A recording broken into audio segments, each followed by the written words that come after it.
They called it a post-merger strategic alignment session. Just a fancy name for a meeting that smelled like new money and old tension. The kind where people smile too much and say too little. I sat near the end of the table where I always sat. Close enough to see everything. Far enough to be forgotten when convenient. When they introduced him, the air shifted not dramatically. Just enough to register. Please welcome Ethan Rhodes, our new future-facing operations support lead. The room nodded. He smiled like someone used to being smiled at. Confident, composed, perfectly rehearsed, early 30s. Crisp suit, eyes that measured every face before deciding how much attention each deserved. He shook hands clockwise, one by one, dispensing charm like a currency. When he reached me, his hand paused half a second longer than it should have. I returned the shake without comment. His eyes stayed on mine just a beat too long. Not arrogant, not nervous, just calculated. They moved on quickly after that. Budget forecasts, integration roadmaps, a few buzzwords tossed in like seasoning synergy, visibility, restructuring agility. People nodded. Some even wrote things down. I didn't. I already knew what wasn't being said. I'd been through 2 mergers before, survived both, not because I played politics well, but because I understood structure, patterns, the way systems breathe under pressure, where the bottlenecks form, what happens when the wrong variable is removed. I was the deputy director of operations, not flashy, not high profile, but if you wanted to move anything across departments without causing a logjam, I was the one who knew which gears to shift and when. I didn't own the strategy. I just made sure it worked, and I did it quietly. For 14 years. So when they asked me 3 days after the meeting if I'd be willing to mentor Ethan for a few weeks to help with onboarding, I didn't blink. The phrasing was polished. You're the perfect person to bring him up to speed. It would mean a lot coming from someone with your legacy knowledge. Think of it as transferring wisdom across generations. Legacy. That's what they call value when they're about to replace it. I agreed. Not because I believed the story, but because I wanted to see how cleanly they'd try to write me out of it. Ethan showed up on time the first day, notebook in hand. Questions ready? Polite. Focused. Inquisitive. He never interrupted. Never challenged. He didn't need to. He was studying me not just what I said, but how I thought, which questions I asked before making decisions, where I paused, what I prioritized. It was all data to him, all structure to be absorbed. He thanked me after every session. I'm learning so much, he said once, closing his notebook with that same practiced smile. I know, I replied. He blinked. Just once. Something about him reminded me of those automated systems designed to learn by shadowing. Mimic first, optimize later, strip away the unnecessary, replace the human. But he wasn't a machine. He was better, because he knew how to act like he wasn't replacing anything, just enhancing. I didn't report my suspicions, didn't tell anyone what I sensed, because I wasn't trying to stop it. I was trying to understand how early they'd decided I was obsolete, and whether they thought I wouldn't notice. The thing is, no one said I was being replaced. They never do. They say things like, we're investing in innovation, we're future-proofing the org chart, we're building redundancy into key roles. All technically true, none of it honest. But I didn't resist, didn't protest, because I knew something they hadn't considered. He could take the position, but he couldn't take the memory. The first thing they took was access. Not all at once. Just a few systems budget dashboards, scheduling tools, partner CRM views. It's just part of the post-merger alignment, they said. Streamlining redundancy. The word redundancy always tastes polite but finishes bitter. I didn't ask for access back. I just watched who got it instead. Ethan moved quickly, not in a careless way, more like someone checking off a list with quiet precision. He started appearing in meetings I used to run, shadowed calls I wasn't invited to, sat in on reviews with directors who used to check decisions with me first. He didn't speak often, but when he did, it was always just enough. Just smart enough. Just aligned enough to sound modern without sounding naive. People noticed, not because he demanded attention, but because he absorbed it so efficiently. He began asking me fewer questions. At first, I thought it was a sign of independence. Then I realized he was replicating, not learning. Copy-paste operations. My tone. My phrasing. My frameworks. I once heard him use a line I'd said in confidence years ago to calm a vendor. We don't panic when things go off track. We recenter. He said it like it was his. And to be fair, by then, it almost was. A week later, I was uninvited from the quarterly operations sync. A calendar update simply disappeared. No explanation. I didn't ask for one. Instead, I walked past the glass conference room while the meeting was in session. He was at the head of the table, smiling, listening, taking notes in the notebook I'd helped him fill. HR reached out shortly after that, asked if I'd be willing to document some of my unique workflows for training purposes. "Your systems are brilliant," they said. "It would be a shame if only one person knew how they worked." Only one person. Funny how that stopped being a compliment once they found someone else to carry the load. I agreed to write them up, but only the surface. The maps, not the terrain. A week later, the first glitch appeared.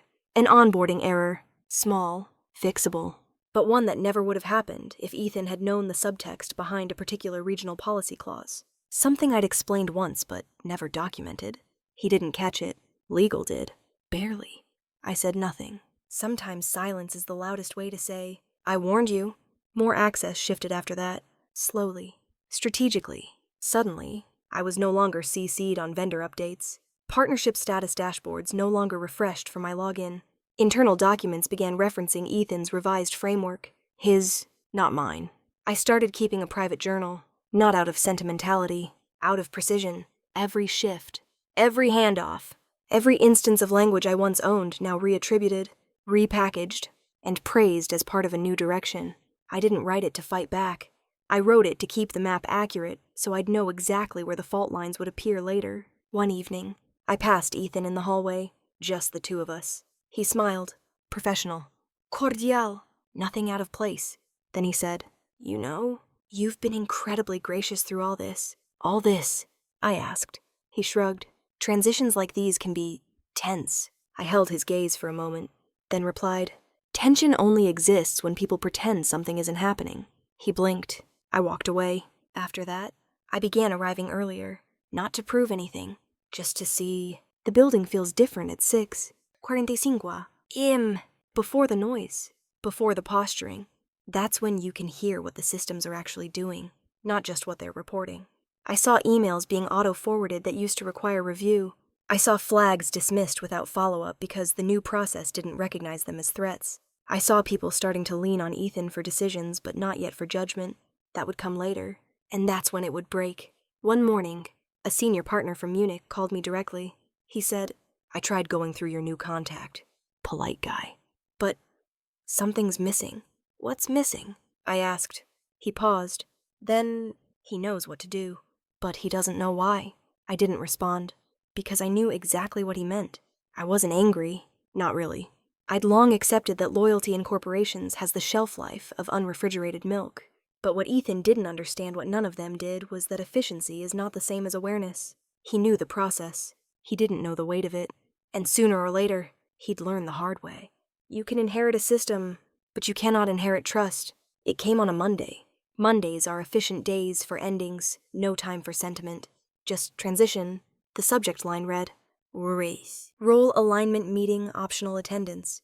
Optional is a corporate synonym for pre-decided. The meeting was scheduled for 11:15. Just late enough to avoid looking aggressive. Just early enough that no one would think to object. When I entered the room, there were already 2 people seated. Ethan and someone from HR I barely recognized. The blinds were drawn. No coffee. No small talk. Ethan stood, smiling like this was a formality. The HR rep began reading from a folder. Following the post-integration review, we've identified overlaps in operational responsibilities. As part of our lean restructuring initiative, we're consolidating roles. I didn't interrupt. She continued, carefully, "Your position will be sunset over the next 2 weeks. We're offering a generous off-boarding package. And of course, we'd love to have you assist with the transition." Transition. I looked at Ethan. He didn't flinch. I waited until she finished. Then I asked, "Who signs the new workflows?" She blinked, unsure if I was contesting or clarifying. Ethan answered, smoothly, "We'll handle approvals as a team. I'll coordinate reviews." I nodded once. Then I said, "Make sure you sign version 3. 2 of the vendor protocols. Not 3. 1. The difference isn't obvious until you get sued." The HR rep opened her mouth. I stood before she could speak. "I'll leave my notes by Friday," I said. To Ethan, I added, "You should memorize the client codes. They don't like being called by their full company names. Feels transactional." He said nothing. Smart. I packed my office in under 10 minutes. There wasn't much to take. 2 pens I liked, a hardbound notebook, a photo of my dog that no one ever noticed. I left the plant. It wasn't mine, but it had grown under my care. It could die here. That seemed fitting. No one said goodbye. Not because they didn't care, but because pretending I was still around made it easier to delay the awkwardness of replacing someone who hadn't visibly failed. That afternoon, someone changed the nameplate on my door. It was subtle, Ethan's name printed on new plastic, snapped into place with a click I felt rather than heard. I watched from the elevator lobby, didn't flinch. Just noted the time. 3:22 by 4. My system access was revoked. The dashboards I built, the process trees I mapped, the escalation chains I refined all reassigned. None of it needed an announcement, only deletion. On my way out, I passed the operations floor. Someone was laughing too loud. Someone else had their headphones in, eyes glazed over a spreadsheet I used to check every Thursday. I stopped by the printer, left one thing behind. A single sheet, typed in 11 PT Calibri. No signature. Efficiency can replace motion, but only memory sustains direction. I folded it in half and tucked it behind the backup toner tray. They'd find it eventually, maybe during a shortage. I didn't text anyone that night. No farewell posts. No subtle hints online. I wasn't interested in being missed. I was interested in what they'd notice missing. I went to bed early. No dreams. No regrets. Just a quiet mind. The way it gets when you've been uninvited from something you held together and realize it's about to fall apart on its own. I didn't lose my job that day. I gave it time to prove it didn't know how to live without me. It took 3 days for the silence to settle. At first, I thought someone would reach out. Maybe a perfunctory check-in, a courtesy call, a ping asking where I'd saved the backup process logic for Phase 2 rollouts. No one did. They assumed everything was covered. That was their second mistake.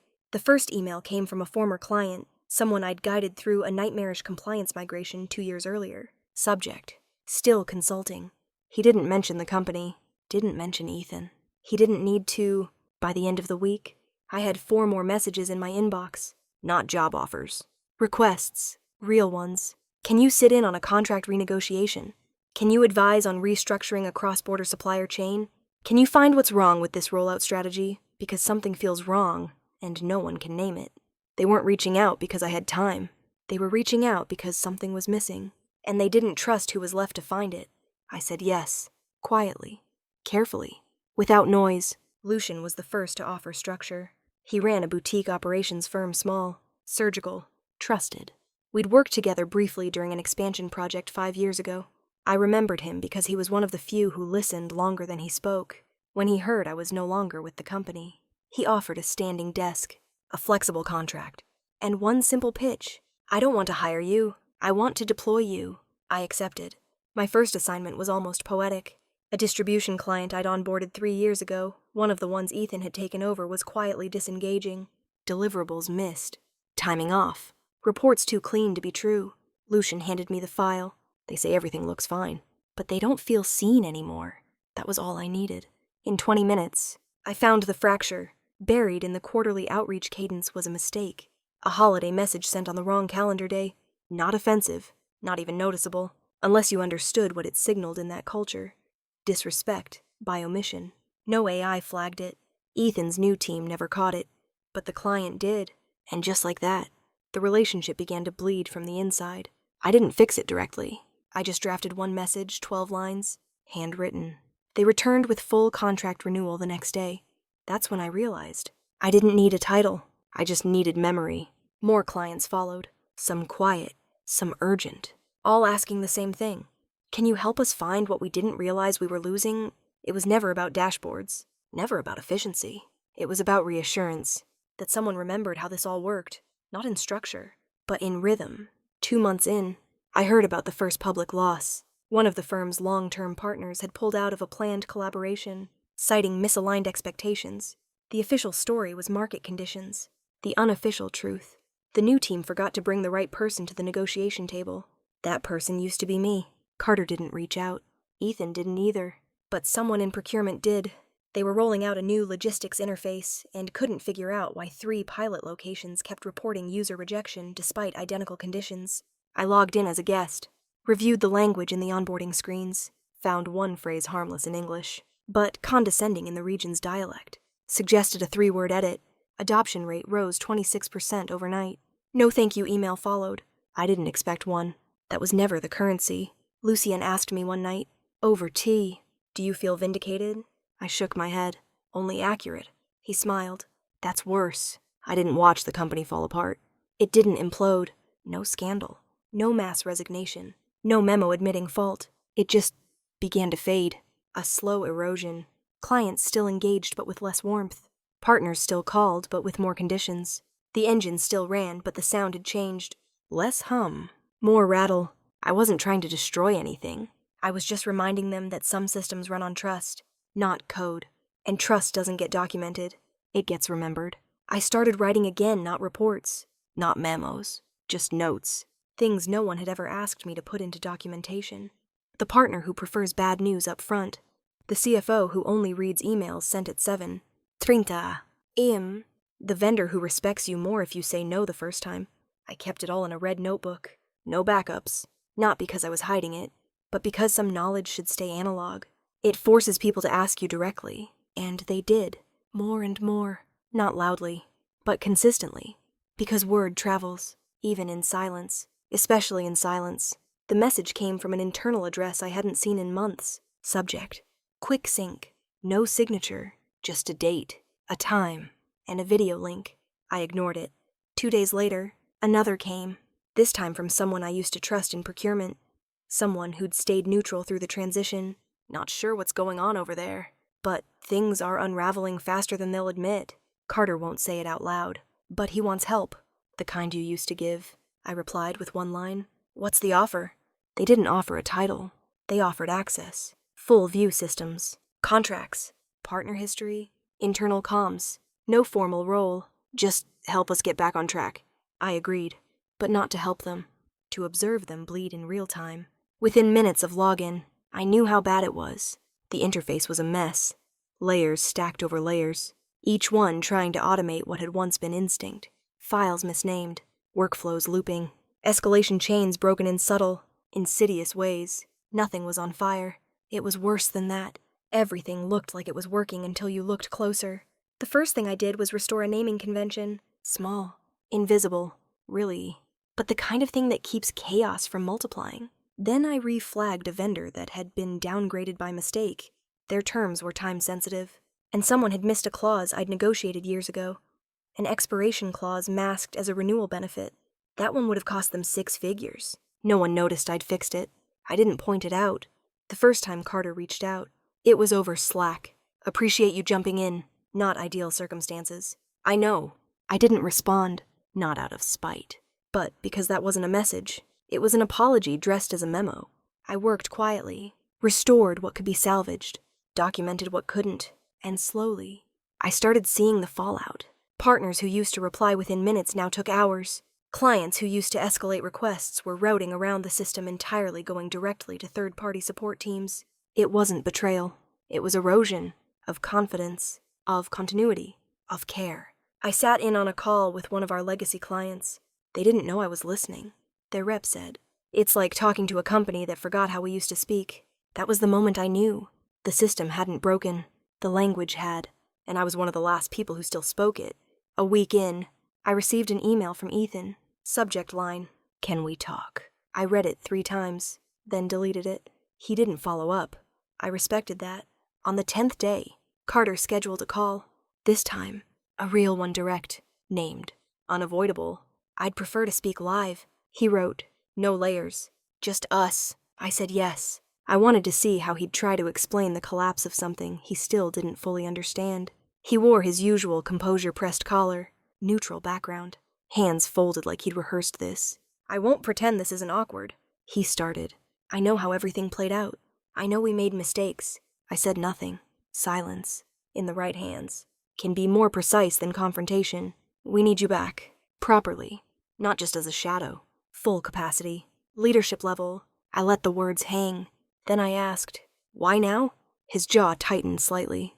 "Because things work better when you're in the system." "That's not an answer," I said. "It's the truth," he replied.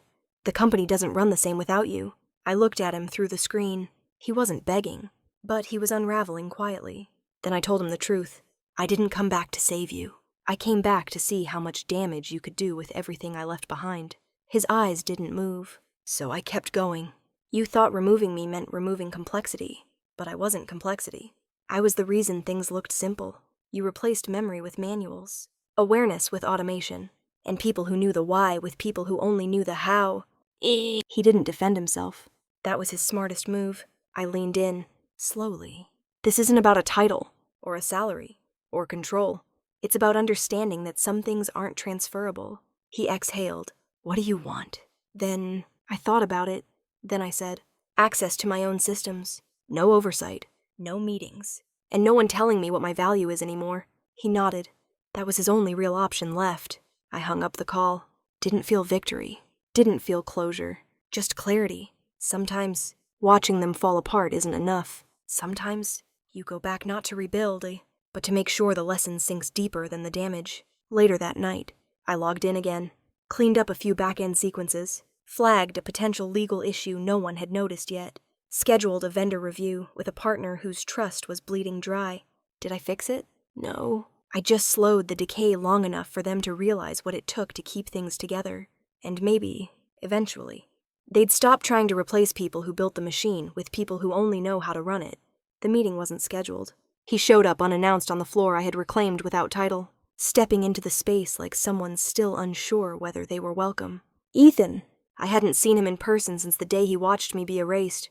Now he stood in the doorway of the glass-walled breakout room, hands tucked into the pockets of his tailored blazer. He looked tired, but not defeated. Just unresolved. Got a minute? He asked. I closed the folder I was reviewing, didn't offer a seat, but didn't say no. He stepped inside. The silence between us was clean, not hostile, not warm, just honest. I wanted to say something earlier. He started, but I didn't know what would have mattered. I waited. You trained me, he said, and I used what you gave me to replace you. That wasn't confession. It was fact. And now, he added, I see how much I didn't understand. Still factual. I let it sit a moment, then answered. You didn't replace me. You replaced my presence. The function remained, but the depth didn't. He nodded, slow.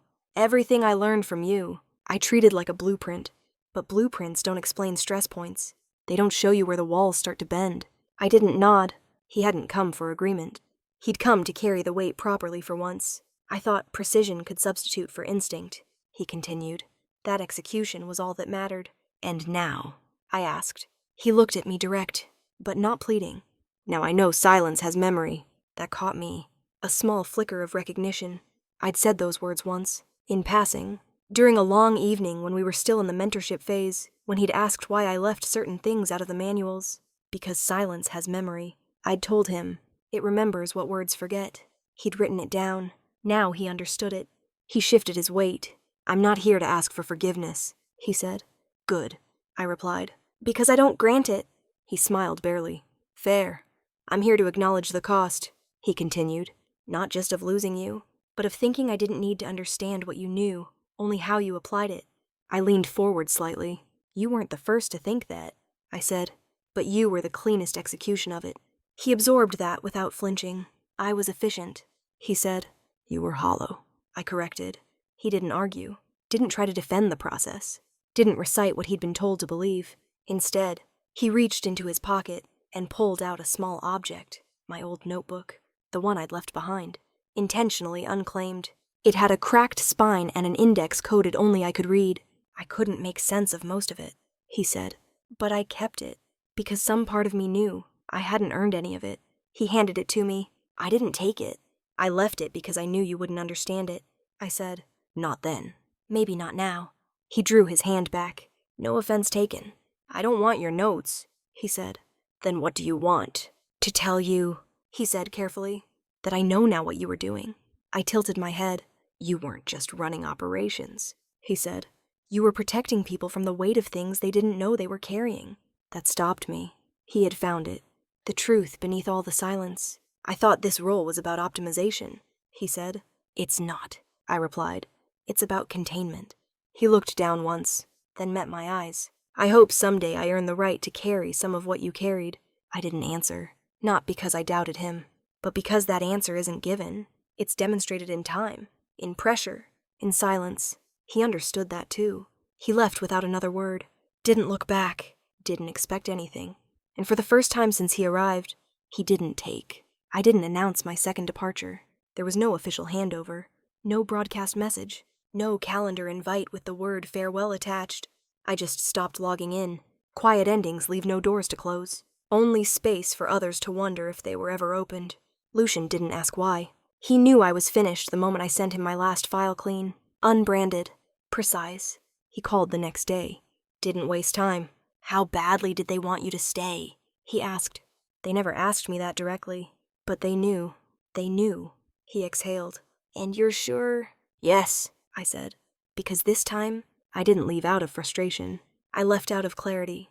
People assume there's victory in being asked to return. Sometimes there is, but more often, the real victory is knowing you were only ever needed because you weren't there. In the weeks that followed, I received a trickle of messages. Not from Carter, not from Ethan. From the system itself, notifications still tied to legacy authorizations. Pingbacks from old automations I'd once designed to signal when human intuition was needed. They still triggered, even without me there. That was the part no one understood. I didn't build tools. I built sensors, to feel the moments when the rules weren't enough. And now they were pinging into a void. I went back to my notebook. The red one. Still no backups. Still no titles. Just observations. This partner only signs contracts on Tuesdays. That regional manager won't answer emails longer than 6 lines. The silence after a noted reply is often more important than the message itself. No one taught me these things. I just remembered them long enough to know they mattered. And once I was gone, no one remembered to care. They haven't collapsed. Not in the dramatic way that makes headlines or memos. They still operate. Still report earnings. Still publish updates written by people who never knew where the breaks used to be. But they've slowed. The kind of slow that doesn't show up in data models. Only in trust. Every once in a while, I'll get a referral. Someone who heard from someone who remembered what it used to feel like when I was around. They never ask for credentials. Only presence. Can you help us figure out what changed? They always say what never who. That's how I know they need me. Because they've tried every tool, every dashboard, every performance indicator, and still feel lost. I don't explain what I do, because it doesn't fit into slides. It lives in patterns, in tone shifts, in subject lines, in what gets unsaid on a Friday email sent at 4. Simrtp. What I do is this. I remember what others forget. And I know which parts never should have been forgotten. Carter's company still shows up in the news. Once or twice, I've seen Ethan quoted clean statements, sanitized phrases. We're focused on long-term resilience. They've learned to say the right things. But words without memory are just noise wearing a tie. I don't resent them. I don't need to, because the people who tried to remove me are now haunted by the things they never knew I carried. And the people who come to me now, they come with humility. They come with questions. They come because they've learned some systems can be rebuilt, but not recovered. I walked past the old building last week, just once, didn't stop, didn't look up. But I could feel the shape of the silence inside, not hostile, just unfinished. Like a room still echoing from the sound of something it didn't know, it lost. I don't need a plaque, or a thank you, or a line on a LinkedIn page. What I built was never supposed to be seen, only felt, and now that it's missing, they finally feel it.